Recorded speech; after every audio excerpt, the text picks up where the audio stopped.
So we become more and more animal-like, or the animal propensities of eating, sleeping, mating, and defending just become more strong and more encouraged. And the consciousness gets darker and darker. But how do you... It seems like a huge leap, perhaps, for some people to go from that to mass shooting people. Because these people, when they're so degraded and so frustrated, they become very angry. So they're not only just looking for sensual pleasure, they're angry. They want to hurt people. What is one of the main things people want to do when they're angry? They want to hurt somebody. That's just what is the fruit of anger. Loss of intelligence, bewilderment of memory. So whether you hurt them with verbal abuse or the ultimate hurt is to kill them. Just kill them all.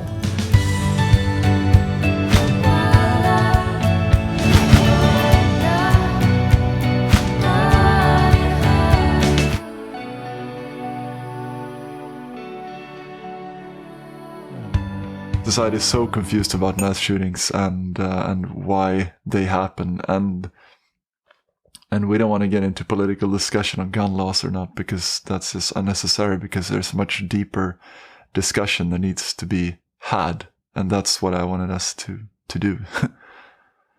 So their solutions are not a solution. They're just a band-aid treatment, and even that, it's not going to work. And so there has to be an understanding of the problem before you can have a solution that'll work. And the problem is, as we know, the consciousness of the people. And like in America, the last 2 weeks there's been 2 mass shootings. That last one in Texas, where 19 young children, what were they, 4th grade, 5th grade, 6th grade? Ages like 7 to 11, that kind of age group. 19 of those young innocent kids and 2 teachers were killed. And then that same 2 weeks before, in another school, there was 14 people killed, I think. And both of the perpetrators were 18-year-old guys. 18-year-old kids themselves. And they say the guns are the problem. But obviously that's not the problem. They talk about guns so much, but, there's a few statistics that are very revealing. There's more people had guns in 1980 in the population of America than they do now. In 1980, 45% of the household had a gun. Now it's 32%. But yet, in 1980, there were no mass shootings. And now there's one. How many is there this year in America? 120 or something? And it's only just May? Wow. And a mass shooting is considered a shooting where 4 more people are killed. So all the less than mass shootings, like 3 people were killed, 2, 1, that's not even counted. So just in the first 5 months of this year, there's been over 120. I think this is the right figure. If I'm wrong, I can easily be corrected, but it's a lot, for sure. And only few of those reach media anyway, at least here in Norway.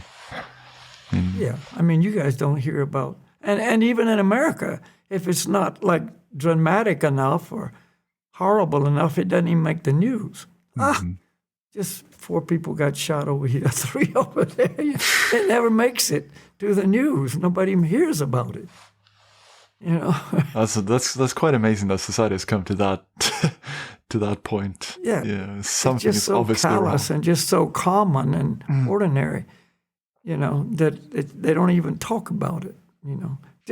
Last one was, I don't know, maybe there's been one since then, I'm not sure, but the last one that was so big was because the victims were so young, these little school kids. Yeah, exactly. Yeah. And, the mental disease has increased so much among people in general, but young people especially, that, that nobody's really addressing that issue. I mean, some people are now speaking out and say, it's not the guns, it's the consciousness, it's the mental disease. We have so many mental health issues. Yeah. And like the use of antidepressants has increased 3,000% in the last few number of years, And among young people, a lot, especially, it's like 3,000%. And the kids are spending like 8 hours a day in front of screens or more, And it's just destroyed their consciousness. And so you got to have an alternative that will actually bring mental health back to society. Some effort has to be put into this. And they don't allocate much money to that department, They'll give, I'm just thinking they'll give $40 billion and, all kinds of weapons, guns of all nature, including, giant ones, for, another whole area of mental illness, and take taxpayers' money to do it, and they won't put any effort into the solving the problem there. Yeah. But I know I've said this before on various public programs, but when I grew up, I had a gun at 10 years old. 10 years old, I had a 12-gauge shotgun. Yeah. Given to me by my parents. It was just the family gun, and they just let me have it, basically. It became mine. And I could go out with that gun every day into the forest and hunt. I never killed anybody. My friends had guns. My friend across the street, he had a .22 rifle. My other friend, that we were always hunting together, he had a couple of shotguns and a rifle. Another friend of mine had we all had guns. Mm-hmm. But we didn't kill anybody. We did, unfortunately. We killed people in animal bodies. People in the forest. Right. I'm not promoting hunting. I'm totally against hunting now. But at that point, that's just what guys our age and on the farms and so on did. Mm-hmm. It was just normal activity for guys in young bodies to do. And there was no gun violence among us and other humans, and you never even thought about it. You never even thought of shooting, another human. It wasn't even an issue. It wasn't even discussed, talked about, thought about, nothing, So it wasn't the guns, it was our consciousness. We were raised with a different consciousness. We were, raised in an environment where it's okay to kill, game animals. That's what they were designated, game animals. Animals that you every hunt. animal was not a game animal. So there was rabbits and squirrels and certain birds like quail and doves and ducks and geese and deer and etc. Possums, raccoons. But then there was a lot of animals that you didn't kill, because they weren't game animals. But and I remember there was even in those categories, if they lived close to your house, you didn't shoot them, because like squirrels in the trees in your yard, they were house squirrels. You didn't think of killing them. You had to go deeper into the forest. Then it was okay. Who decided all these things? Yeah. Kind of like part of the understanding.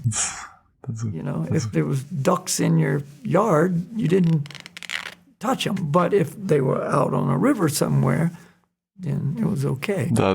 That makes just as much sense as some people it's okay to eat cows, but you can't kill your dog. You can't kill him and eat him. Why is that? It should be on the same. I'm not saying it was any no, I know. rhyme or reason to it. It's just that there were some rules. We had a consciousness that made it so we did certain things and we didn't do certain things.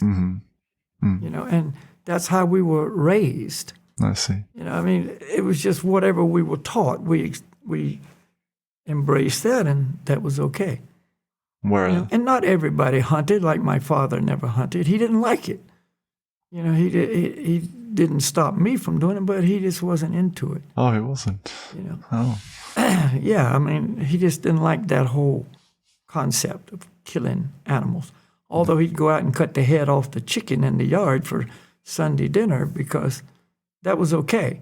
You know what I mean? It was like very selective, but there was some rhyme or reason or rule or whatever to. I see. Yeah. To what was going on. Yeah. Some kind of Yeah, some kind of control, let's say. And again, I'm not saying it was correct. I'm just saying there was some semblance of choosing what is good, what is bad, what is acceptable, what is not acceptable. Whereas, now all of that's just like history. Yeah. It's like, and you go and, there you are with, the mad 18-year-olds or 15-year-olds or, whatever. I was just reading about gangs of young people that are like 12 to 14 years old. Where was it that was? I can't remember. In Boston, I think. Boston, Massachusetts. And they're causing havoc on the streets, beating people up and robbing people and stealing people's cars, carjacking and et cetera. And this main gang is led by a 14-year-old girl. Yeah. Oh. And, this is what's come down to the mindset of the youth, because of there's no training, there's no higher consciousness being cultivated. It's just more and more violent, more and more low-graded, Well, and it's not only just murders, but it's the gang rapes and the robberies and all that combined. It's all a consciousness that's just gone to the lower levels. Yeah. Well, and again, I guess that's linked to there not being any moral, any right and wrong anymore. There's no moral standard anymore, it seems like. It's lessened. Yeah. And where do moral standards come from? Basically from spiritual values. Exactly. Yeah, they do. If you understand the 10 Commandments, if you look at the 10 Commandments that are in the Bible, and, that's one of the main guidelines for those who follow the teachings of the Bible. It's do not kill, do not steal, do not lie, do not covet your neighbor's wife, do not commit adultery. In other words, it's moral standards. It's 10 moral standards. It really has nothing to do with actual spiritual life. It's just keep this moral standard, and that will make it so society is, more sane, more safe, that people will have respect for each other if they have respect for these areas of conduct. Their consciousness will be of a certain standard, et cetera, et cetera. But that's all part of, overall good for society, and you can't really enter into true spiritual, life if you've got a completely degraded, no moral standard life, right? Just like in the yoga, we have 4 principles that we've talked about, that one should follow. And they're not actually positive spiritual activity. They're just moral principles that make it so you aren't completely covered by the modes of passion and ignorance. But when you remove all kind of spiritual teaching, values, standards from society, what goes away with that is the moral standards. And replacing that is dishonesty and greed and lust and anger and, no right, no wrong, do whatever you feel like doing, so the law cannot prevent individuals with this kind of a consciousness from doing those things. Yeah. They can put all kinds of security measures in place and take away all the guns, but if that's the consciousness of the people, the things will still go on. Yeah, totally. Yeah. I'm just, I'll see if I find it in a while. But I'm looking for a quote on this that I heard the other day. But what, I mean, if we had moral standards, what would make it so that these people would follow the moral standards? Or let's put it like this: what makes it so that these people that do these things just have no limits, no boundaries, no no standard? Because all boundaries have been removed by society. Yeah. The boundaries have been just put away, And so therefore, why not do it? And with all the, social media, et cetera, and a lot of, actually encouragement for people to do these kinds of things from people with light consciousness. And you become a hero. You can become a hero by doing some of these things. These violent things, you mean? Yeah. And so, it's bad association everywhere. We've talked about association in previous, podcasts of that being one of the main, most important things in life is association. It's the saying in the Vedas that if you associate with the saints, you become a saint. If you associate with rogues and thieves, you become a rogue and a thief. So, again, if you remove any kind of spiritual principles from society, you got nothing left to uphold society. And everything becomes more and more degraded. The whole system of society in the Vedas was rules and regulations. But it was a culture that was propagated by the members of the culture. Like, how did I, learn what I learned? Why did I not have a consciousness that was, excited about killing somebody, in a human body?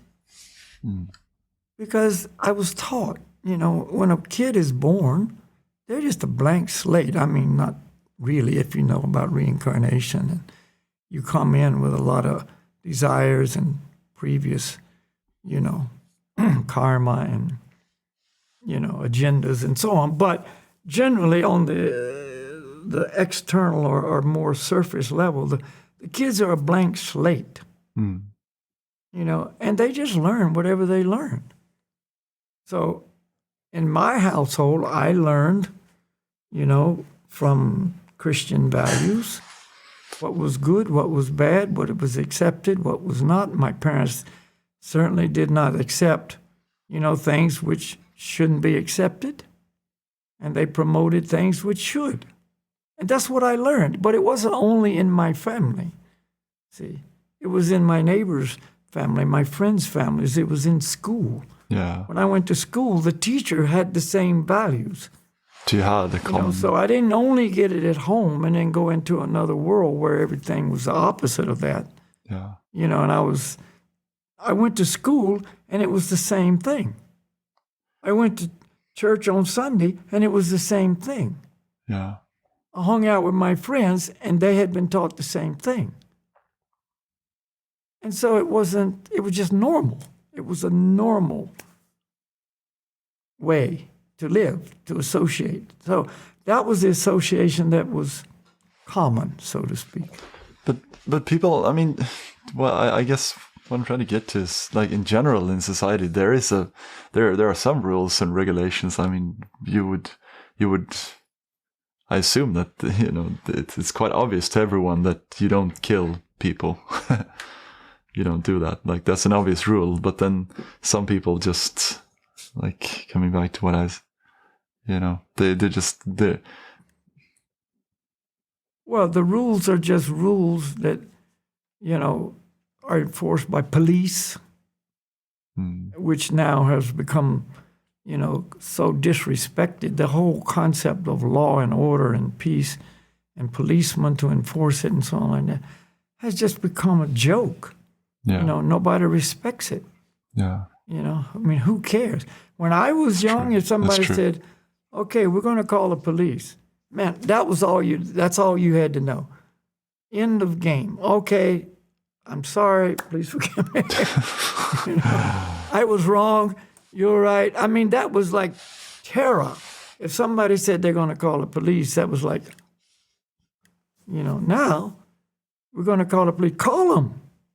And when the police come, you just curse them out. You defy them right to their face. Don't tell me what to do. Who are you? Yeah. So disrespect has replaced respect. Right. Everything that's good. And of course it starts when you're young, disrespect your parents, and then it just goes on, that the small things, how you treat others. That's the first level of failure, disrespect the parents. Right. Yeah. And again, the whole influencers, we'll say, are basically promoting, don't respect your parents. Don't let your parents tell you what to do. Exactly. That's true. They come into the households and tell the kids, don't respect your parents. Lie to your parents. Don't let them know what you're doing, etc. And then we're surprised that we get these kinds of people in society. Can't you see the link here? Am I just, isn't it quite obvious that connect the dots? And let's say, you've got, I remember our spiritual master one time gave an example of, here you have in India, a nice pious Brahmin family. They're the priestly segment of society in the Vedic system. Mm-hmm. You have a Brahmin, and he's got a son, and he wants to raise his son correctly, according to the principles. So he teaches him this, and he teaches him that, and so on. But he's also got in his house a television, and he's got now, back when this was referred to by our spiritual teacher, social media didn't exist. But now, you've got the internet, you've got social media, and et cetera, et cetera. So the father's trying to raise the child correctly and teach him, principles and so on. But the big influencer in the kid's life is the internet. Yeah. Because we're talking modern times now. Yeah. At that time it was MTV and things like this that, say, don't listen to your parents. Don't worry about what they say. They don't know what they're talking about. Their outdated philosophy is no longer valid. And so the kids just corrupted completely, because the general consciousness of humans in general is, let's copy down. Because that's Maya, that's illusory energy, you see. And the down represents more sensual pleasure. This higher standard is, control the sensual pleasures. But the down is just open yourself up to anything and everything, So in comes everything. The illicit sex, the drugs, all the different intoxications, and all the immoral activities on every level, and the disrespect, and on and on and on it goes. And we look at the worst. What you're saying is we're looking at the worst examples, and then we're copying that. So it's always harder to. It's much easier to copy down than copy up. That doesn't happen. You just copy downward. Exactly. Yeah. Would you rather do schoolwork or not do schoolwork? Well, my friend doesn't. His parents don't make him do his homework. Exactly. Why do I have to do my homework? You see? They let him drink. Why do I have to not drink? It's copy down. Because that represents more freedom, more pleasure, to a perverted understanding of freedom and pleasure. So we become more and more animal-like, or the animal propensities of eating, sleeping, mating, and defending just become more strong and more encouraged. And the consciousness gets darker and darker. But how do you... It seems like a huge leap, perhaps, for some people to go from that to mass shooting people. Why a big leap? What's the pleasure in that? What's the pleasure that you're looking for in that? How is that a way that you look for pleasure, if that's... Because these people, when they're so degraded and so frustrated, they become very angry. So they're not only just looking for sensual pleasure, they're angry. They want to hurt people. What is one of the main things people want to do in their anger? They want to hurt somebody. Mm-hmm. Yeah. If you're angry at another person, you want to hurt them. I mean, that's just what is the fruit of anger. Loss of intelligence, bewilderment of memory. So whether you hurt them with verbal abuse, or you hurt them with physical abuse, or the ultimate hurt is to kill them. Just kill them all. In a war, they have to demonize the enemy. They have to demonize who you're supposed to go out and fight and kill, so you can do it with no regret, no remorse, no hesitation. They're the demons. They're no longer humans. They're just the enemy. So they program soldiers, to see, well, these are the enemies, and they give you all the reasons why they're the bad guys. So they're not humans anymore. They're just the enemy. Dehumanize them, and then you can just go in and shoot them and want to kill as many as you can, and they're a threat to your whatever they are, whatever you think, whatever you're taught. And so you can do it. If a soldier goes in there with, true human qualities, it's very difficult, because you see, well, wow, that's just another person like me. I can't do what I'm supposed to do here. So when you, so what you're saying is, So, humans become the enemies to these people. You're angry and you just want to kill humanity, because humanity has been really the cause of your suffering. All the things that you suffer from are because of humans. The lies they told you, or, the way they exploited you, these broken homes and all these, rough childhoods that are a result of this, and people growing up with no mother and father and home life and so on like that. It's painful. And so you're angry.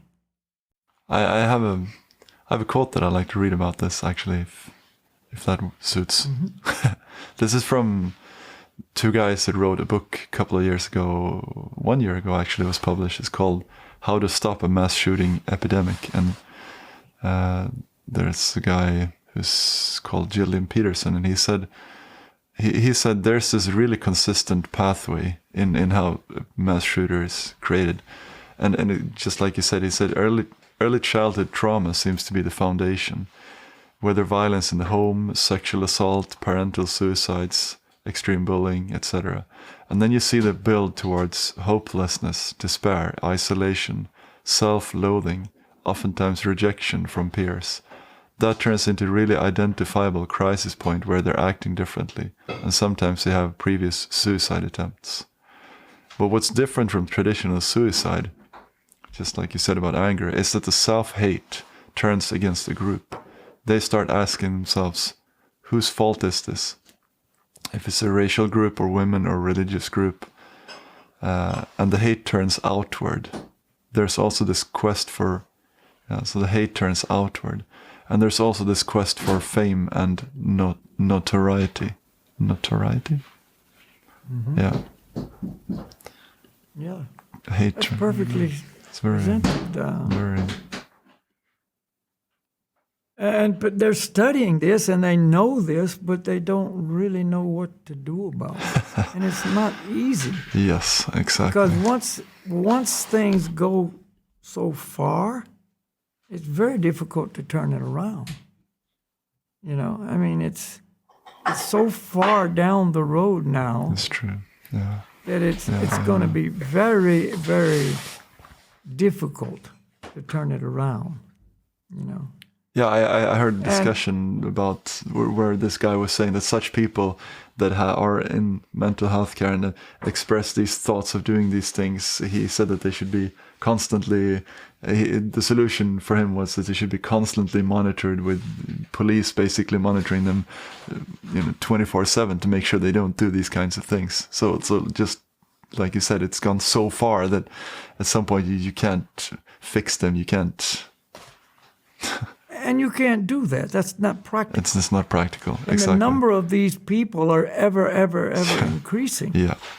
And so, you'd have to have unlimited numbers of police to even execute what he's talking about. Yeah. And here's another thing that this person you just quoted didn't mention, but it's been proven. These kids, because of all the things he mentioned, the broken homes and the violence in the home and the sexual molestations in the home, all that you just read, it leads to a point where they become so hopeless and enter into this acute depression, mm-hmm. and then a chronic depressive state. And what did they do? What is their solution? They give them psychotropic drugs. Now, what is the side effect of these psychotropic drugs? And it's been shown to be true again and again and again. They commit violence. Mm. That is what they do under the influence of these drugs. These drugs are not just, little candy pills here. They're strong. These are very heavy, mind-altering, conscious-destroying medications. And so under this, they become suicidal or they become violent toward others, or both. Yeah. And so, one person did a study of, it was some years ago now, of the various mass shooters. Mm-hmm. That he had access to their records. Mm-hmm. And basically, every one of them was on psychotropic drugs of one type or another. And some parents were saying they saw it when their children went on these drugs, the effect it had, and they begged the doctors to take them off, and they wouldn't do it. And either they committed suicide or they went out and killed people and this kind of thing. Maybe killed their parents. Yeah. This latest shooter, in Texas, he shot his grandmother first. And she had always been there for him. She had, taken care of him. She'd always been there for him in many, many different ways. And he shot her in the face, stole her truck and went to this school, crashed her truck in the ditch in front of the school, got out of the truck with his rifle, shot at 2 people at a funeral home across the street. Didn't hit them, they ran away. Oh. Stayed outside the school for about 10 minutes, shooting at people and things, and then went into school and killed all those people. Wow. You know, so it can go anywhere. It can, whoever, the grandmother or the people across the street at the funeral home. I mean, never seen them before. Innocent children, they don't care. No. You know, once you reach a certain level of exactly. insanity, it's just whatever. No boundaries, no boundaries. And a lot of times they know they're going to get killed and they don't care. Yeah. And in many cases, they kill themselves. Yeah. First, they kill as many people as they can, then they kill themselves. I mean, that's where it's going. So I'm going to commit suicide anyway. I might as well just kill a lot of people along the way. Mm. You know? That's exactly. You can't understand the mind of these people. Well, that's not logical. Why would you do? You can't enter into that because our minds aren't depraved in the same way. No, but that reminds me about terrorists as well doing the same thing, you know, bombing themselves and killing themselves and a lot of other people like it. Yeah, anyway. But sometimes, I mean, the terrorists, as bad as they are and as insane as they are, they have a reason. It's because of, and then there's some jihad thing or, in other words, they're fighting for some ideal. It's true. Some cause, some cause. Whereas this kind of stuff we're talking about is just none of that. That's true. You know, it's nothing like that. So, until society somehow, and like I say, it's so far gone, recognizes it's a spiritual problem, really, it is, and tries to bring back spiritual values, it's only going to get worse. Yeah. It's only going to get worse.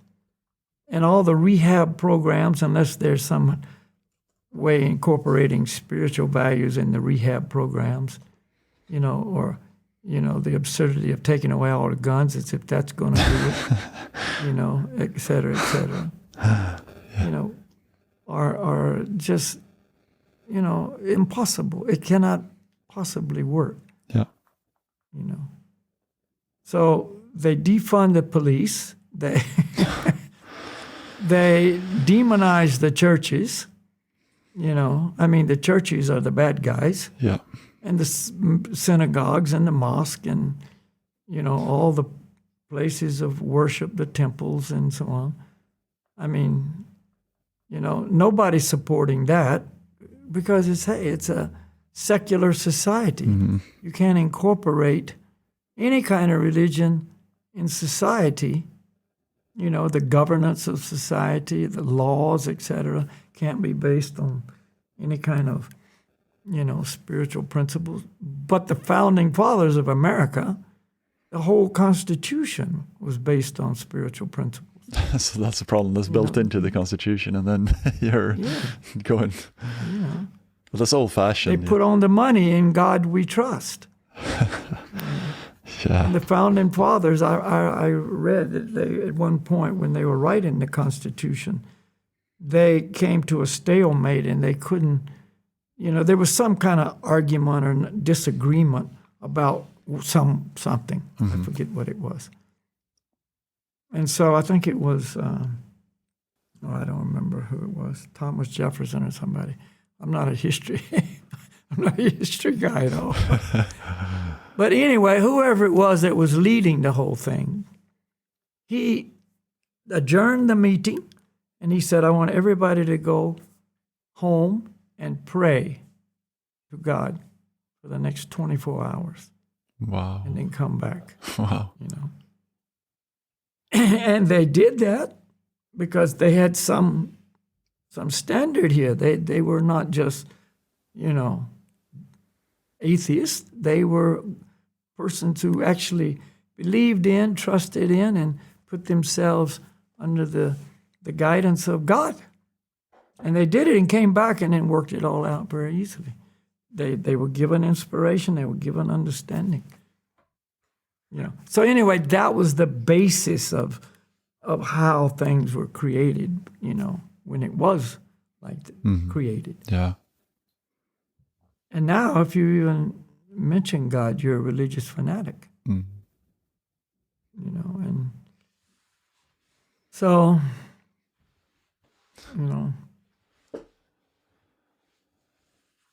I mean, we can go on, but the way the schools are set up now, what they're teaching in schools without parental consent, is only going to exacerbate the problem. It's destroying the consciousness of the kids when they're, at this age that this gunman went in and shot, fourth, fifth, and sixth grades, third grade. They're teaching them things that they shouldn't ever be taught. Yeah. The degraded side of all the relationships. And they should never even be taught that. And they're teaching it to third grade kids. And what are they think's going to come out of that? The literature that they're passing out and promoting is so dark that you don't even want to talk about it. Mm. And the parents have no control. They can't not do it. The only thing they can do is take their kid out of school. That's all they can do. That's their only recourse. And if they go to school board meetings and make protests, my kids, I don't approve of what is going on. They're labeled as domestic terrorists. Mm. Domestic terrorist if you're trying to protect your kid from all of these things.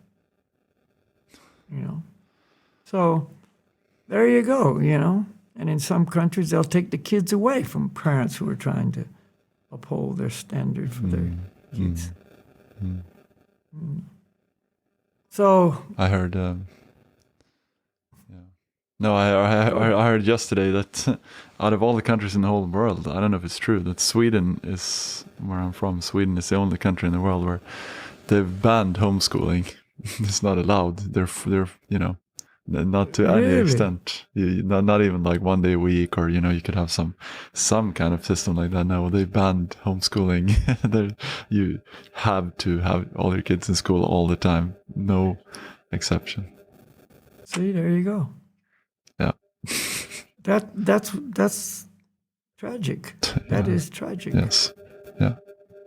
So parents have no control. No, exactly. That's the. And once you send them to school, they get what they get. Yeah. And it's not good. It is not good. And then we get the consequences we see. So. And society gets the consequences. We I finally found the quote that I'm looking for. By the way. Okay. Great. Oh, digital noise. Flava says probably from my phone. Surprising quote. Surprising person who says this quote. It's a quote from Oprah Winfrey. Mm-hmm. And she says, well, she says, I think what people are missing is a core moral center. Churches used to do that. Until we can return to that, we will continue to be lost. There you go. Thank you, Oprah. I agree with what you said. Yeah. So. They say that a democracy, they meaning generally in the world today, democracy is the most desirable system. Mm-hmm.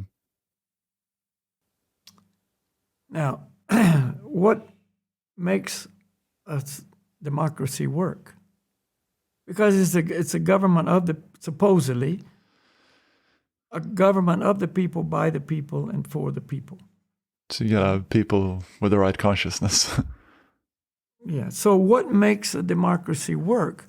Because in any society, you got laws, all these laws. But a democracy is a social system where the people, for it to work, the people voluntarily follow the laws. Mm-hmm. Yeah. I mean, that's this idea of a democracy. Yeah. Now, for people to voluntarily follow the laws, and in a proper democracy, the laws are, this is good for society, so follow this, or this is bad for society, it's against the law, don't do that. You've got two categories of laws. Yeah. Do these because it's good for society, don't do these because it's bad for society. Mm-hmm. Now, for the people in general to follow the laws, it is necessary for them to voluntarily want to do the right thing and not do the wrong thing. Yes. And where do they get this standard from? Where do they learn that? In the churches, in the mosque, in the synagogues, in the temples, in the places of religious teaching. See? Yeah. They learn that this is good and this is bad. And then, yeah, sure, that's good to do. I'll do that. Or that's not good to do. I won't do that. Yeah. You see, because they've got that core, just like you read the quote. Mm-hmm. You know, the core values are there. When you find in a society, democracy, where the churches are empty, you see, where the person who's the teacher in the religious institution has no voice, you know, or he himself is, you know, doing things he shouldn't. I was going to say he himself is empty. Then you got no hope. And you can't hire enough police to enforce the law. Yeah. A democracy works because people voluntarily choose to follow the laws. Right. You cannot hire enough police Right. for a democracy to work. Right. It's impossible. That's true. So it goes back to the same thing, you know, like you just read the quote, what we've been taught, you know, is that you must have a society based on spiritual values or you've got chaos. Yeah. That's all. Yeah. You know? Simple. And it's simple. But how many people are looking at this? Rare. And how many world leaders are looking at this? Go to the World Economic Forum and find out who's promoting this. You know? You got the leaders from all over the world. They're not talking about this. You know? They're not even interested in this. In fact, they refuse to even acknowledge this. So, but the individuals who decide to do what they should do, uphold the moral standard, uphold the rules, the regulations, follow the guidelines of scriptures, you know, try to control the mind and the senses. That's one more person in society that benefits greatly. Himself, his family, and associates will benefit, and therefore society will benefit. He will be he will be a light, he will be a beacon of light to the society as a whole and to everyone around him. Yeah. Yeah. And there are people who are waking up to this, and more people speaking with some, in positions of some authority are speaking this because some people are beginning to see. Yeah. You know, they're understanding.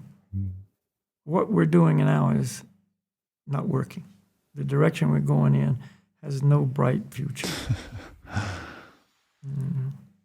So it might be bitter for someone to realize, wow, we actually have to follow some moral standards. Maybe there are, rules and regulations that we need to follow to. But obviously that's the way that all of this has got to work.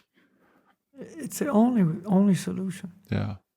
It's the only solution. So, but, as it is usually the case, they'll try every other solution. Yeah. All the solutions are good except that one. Yeah. Yeah. They'll just go down the wrong path again and again and again.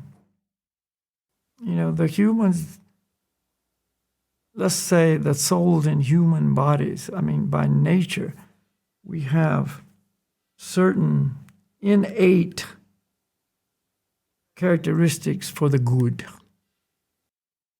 That's why until you degrade the mind and the consciousness, it feels wrong to do wrong. There's something inside you just doesn't feel good about doing those things, But after a certain point, that's just completely drowned out. It's true. And the more you don't listen to that, the more you ignore it, the less strong that voice will be until you can do anything. Yeah, there's no voice. You can't. The voice is there, but you're deaf. Yeah. And all you hear is the siren of the illusion. And anger. Yeah. Mm-hmm. Yeah. Yeah. Yeah, I think we better chant. People may not believe this, but chanting is the universal solution. And rare is a person able to accept this, And why is that? Because the chanting is the cleansing agent that brings about love for God in the heart. And until love for God is present, the darkness of illusion will dominate. See? And with that love comes all the natural good qualities and thereby the behavior that is positive for us in the world. Our natural. That is necessary to have a human society. Yeah. Because what we got now is not a human society in the truest sense. Yeah. It's just an external semblance. So, yeah, love for God will make it so we become truly human. And then with that comes respect, care, compassion, mercy, love for God, love for all of his children, including the lower forms of life. Yeah. And you don't even need laws in a society that's on this higher level. Laws are for those who don't volunteer, don't self-control. Mm-hmm. Laws are for those who need some external control. Mm-hmm. If you're a law-abiding citizen, you don't really need a law. Just like they say, locks on doors are only for honest people. Mm. Criminal will break the lock anyway. An honest person comes up, locked door, okay, don't go there. Nobody's home, everything. The criminal comes up, locked door, aha. So the laws are like that too, But chanting is so potent and so powerful that a person can't even imagine it could do what it does. It's like a fairy tale. All you say is just chant and, all these good things are going to happen. But the reason it works is because it has the potency of the Supreme Lord himself. See? These mantras that we recommend chanting, there's all kinds of things people call mantras that don't have the same effect. But what we're referring to are these mantras containing the holy names of the Supreme Person, and he has invested his names with all of his transcendental potencies. Yeah. Oh, that's why it works. It's not some hocus pocus anything. Abracadabra. Yeah. All right. So, yeah, we encourage people to do it. Yeah, and we have an episode called The Why and How of Meditation, if anyone wants to, just reminding you about that one if you want to learn how to meditate yourself.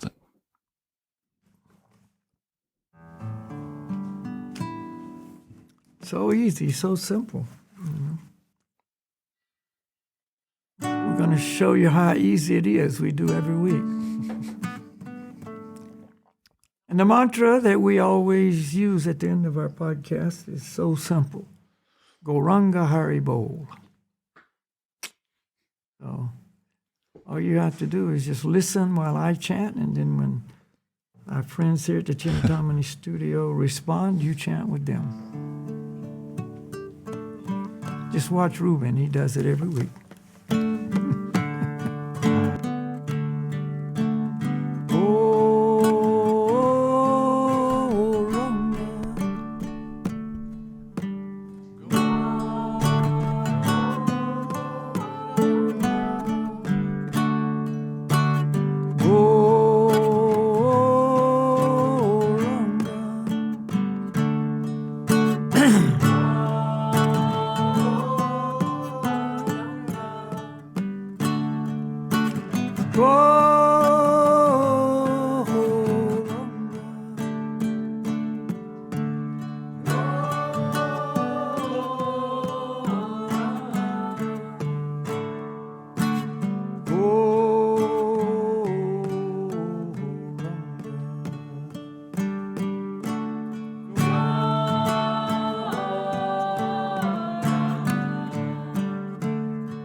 Harebo, Goranga, Goranga, Harebo.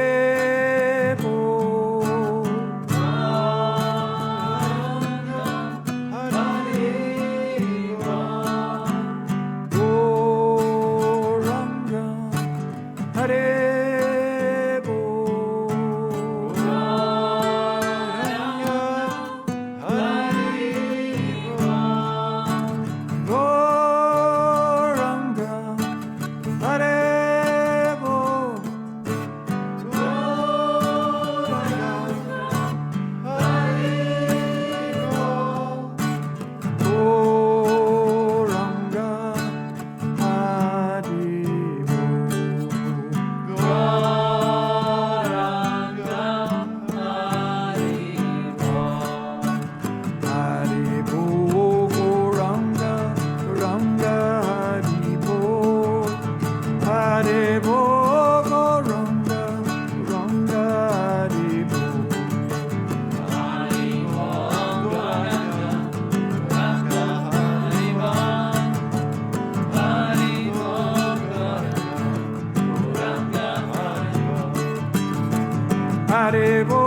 Goranga, Goranga, Harebo. Harebo, Goranga, Goranga, Harebo. Harebo, Goranga, Goranga,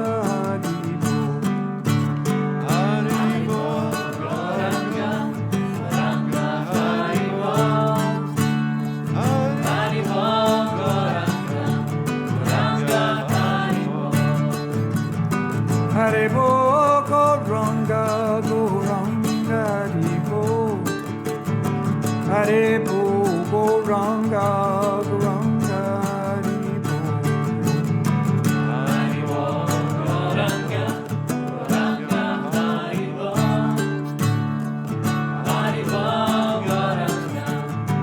Goranga, Harebo. Harebo, Goranga, Goranga, Harebo.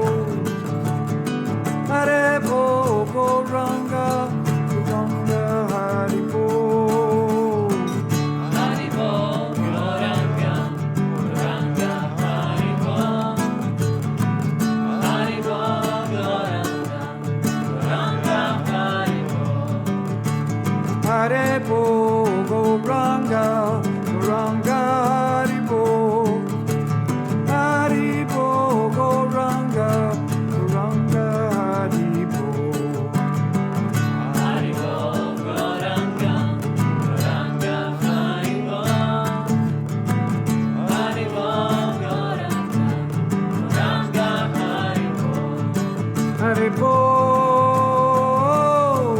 Haribo. Goranga Haribo. Goranga Haribo. Haribo. Haribo. Goranga Haribo. Goranga Haribo.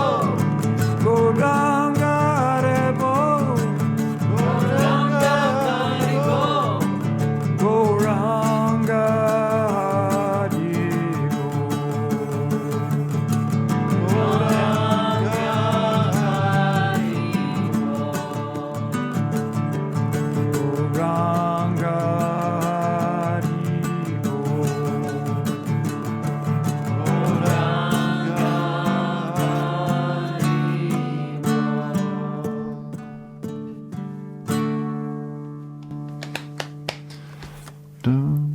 Haribo.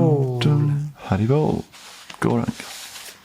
Okay, Goranga Haribo. Goranga. Haribo. You know, if you just say that every day, even if you say it once every day, it'll be wonderful. Wow. But if you just walk along and say Goranga Haribo or Haribo Goranga, just from time to time, that will have a major impact on your life. Right, Ruben? That's hard to, yeah. What can I say? I can understand if that's hard to imagine for someone. Yeah, it's hard to imagine. But you don't know it's true, but you don't know it's not true. You know, that's the thing. So You don't know if that's not true, so... So a smart person would probably implement it. How much does it cost you to say Goranga Haribo once a day? Yeah. I mean, you say all kinds of things you shouldn't say every day. Yeah. And that cost you. I can tell you, it cost you big. Yeah.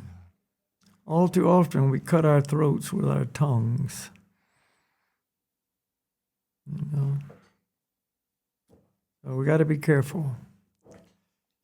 Okay, so that's all we got to say today. That's all I got to I say. mean, we could go on and on, but I think that's enough. Enough. Yeah. So thank you everyone for listening in as well. Thank you, Balakhilya. Thank you, Slava. As well. One more little moment. Mm-hmm. Remember, we're spiritual beings. We're not our bodies. We're spiritual beings. So we need spiritual solutions. I mean, that makes sense, right? A fish is an aquatic. It needs an aquatic solution to being on the dry land. So we're spiritual beings. We need a spiritual solution. And that is the solution. That is what this podcast is all about. So giving you spiritual thank you for solutions. joining. Leave your comments. Subscribe, of course, to our channel. Yeah. And share the link. Cool. Haribo. Thank you.